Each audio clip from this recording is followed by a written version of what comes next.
Hey everyone, welcome back to the channel. Today we are talking about living in Howard County, Maryland and the things that you need to know. So if you're considering moving to the area, stick around and we're going to talk about it.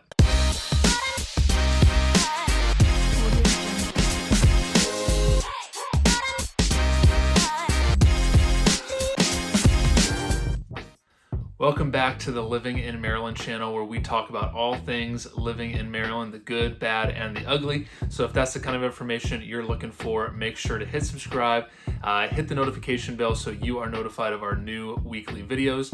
And if you ever have any real estate questions, if you're looking to buy, sell, or rent, we love taking your calls, love helping you out. If you ever need anything at all, feel free to reach out to the information that you see on your screen, and we are more than willing to help out anytime. So today we are talking about living in Howard County, Maryland, and the things that I think would be helpful to know, especially if you're coming from outside of the area. So one of the first things that I wanted to mention is the Alpha Ridge Landfill, the Howard County dump. I'm probably there a few times a month, at least, just when it comes to taking some extra trash throughout the week that builds up. If it's yard waste, we have a half acre here at our Ellicott City House, so it seems like there's always branches that are falling down and stuff, and especially during the spring and summer, I'm there a lot for that portion. So they pretty much take everything, and you just have to be a Howard County resident. You basically just pull up, you show them your ID, and you can get in there. So it's super quick, super simple. A lot of times you just drop it. If you're throwing stuff away, you just back up, throw it out into their dumpsters, and then you're off. Most of the time I'm in and out there in probably 2 to 3 minutes. So this is a really cool thing, really cool resource here in Howard County that I think is helpful to mention. They also do hazardous waste from April to November. So if you ever have any, paint or gasoline or anything like that you need to get rid of, you can do that anytime. They do limit it to Saturdays though, and they're open from 8 to 4. So any Saturday in between April and November, you can do that as well. So this is free of charge. If you own a home here in Howard County and you look at your tax bill, it got bumped up a couple years ago from $275 a year. Now it's about $325 a year that you pay in a trash fee. So that's going to cover, the trash guys coming each week to pick up your curbside trash. And then it also funds the Alpha Ridge Landfill, or the Howard County dump that we call it. So you'll see both of those names there. So that's how it gets funded. It's totally free of charge. You can go as much as you want and take as much as you want. In my experience, really the only thing that they've turned away is construction material. So if you're doing like a full home renovation or something like that, they're not going to want to see a bunch of lumber and stuff like that. So you'd have to go to the other non-residential side, and you just pay by weight, and still that's pretty affordable. So if you still need to get rid of a bunch of construction stuff, they can take that as well. They take stone, they take refrigerators. You can give away old used bicycles if you want to make sure that someone can still use those and utilize that. So they take metal, they take everything. So it's a really cool resource that I just wanted to mention here.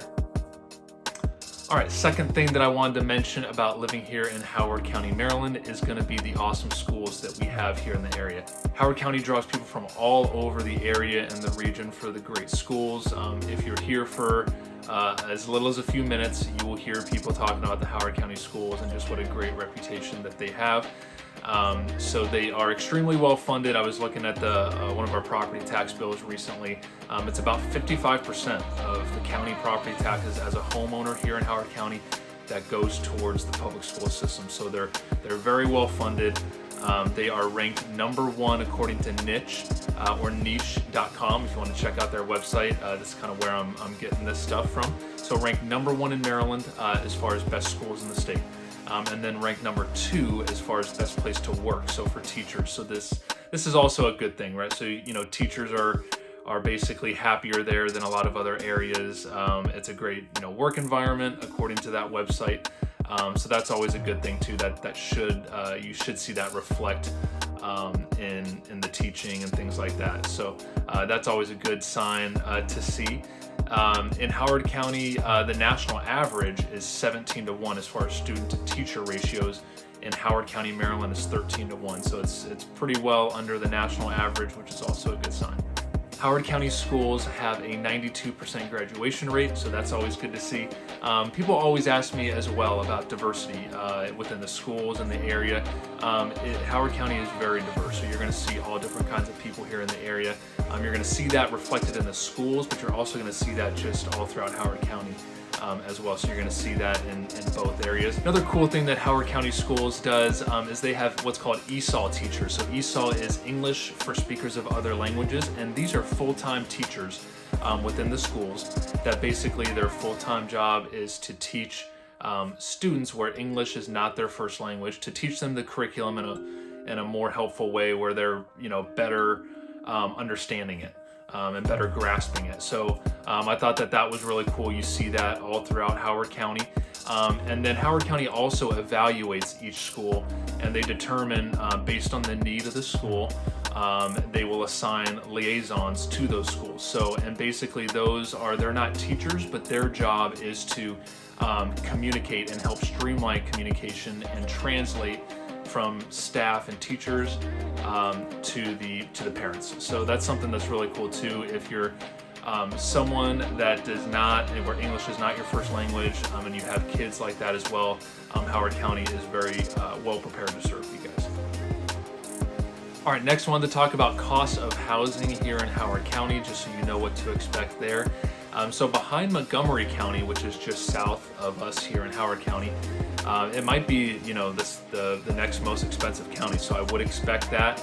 If you're coming here to the area, it can be very expensive. Montgomery County basically borders DC, which is why it's always had the most expensive housing here in Maryland.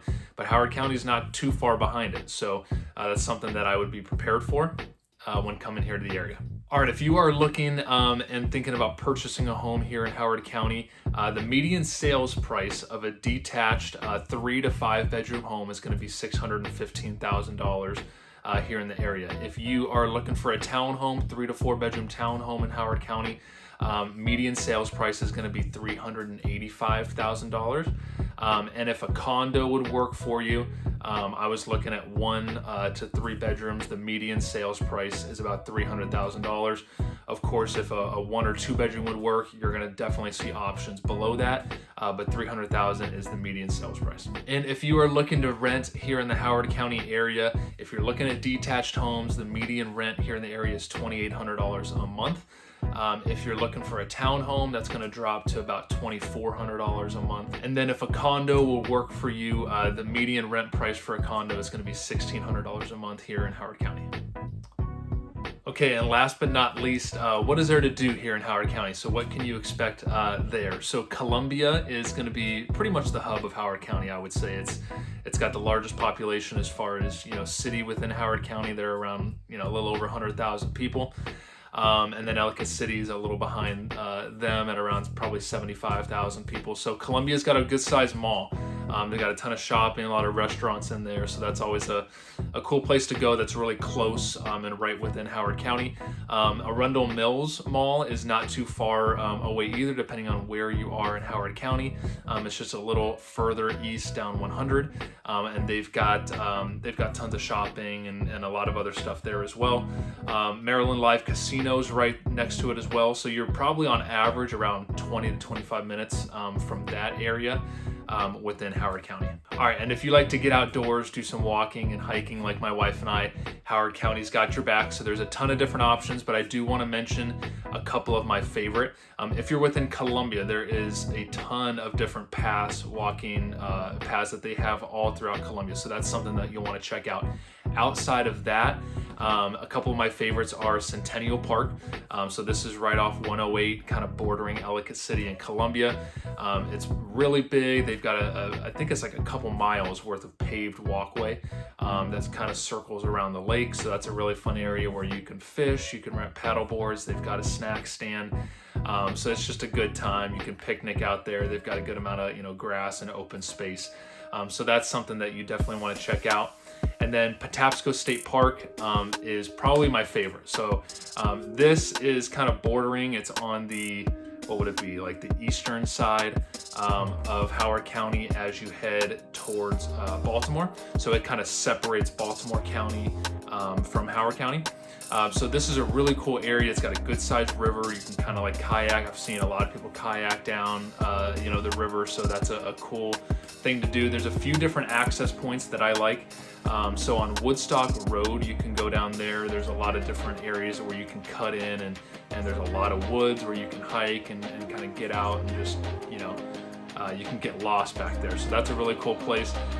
Right on the train tracks as well is a little place called Woodstock Inn. So if you're looking for a place to just kind of grab a drink, they've got a good brunch on the weekends. I would check that out as well.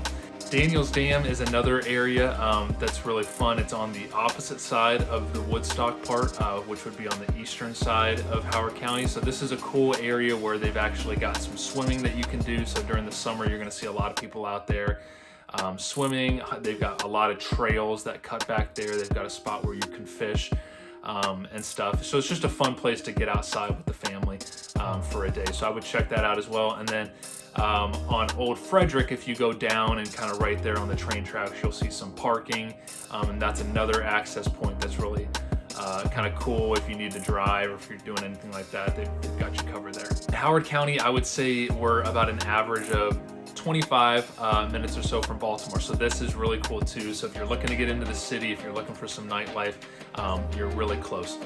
As you get into more western Howard County, you're getting a little further, 35 minutes away. But that's really more of the rural part of Howard County. So most of people who are moving here to the area are coming to areas like Elkridge, Columbia, Howard County, and though all those places are no more than 25 or so minutes from the Inner Harbor. So you're a really short drive right down to the city if you're looking for that as well. All right, everyone, thanks so much for watching. I hope you learned something about Howard County, Maryland. If you ever have any questions or need anything at all, please feel free to comment below or reach out directly, and we'll see you at the next video.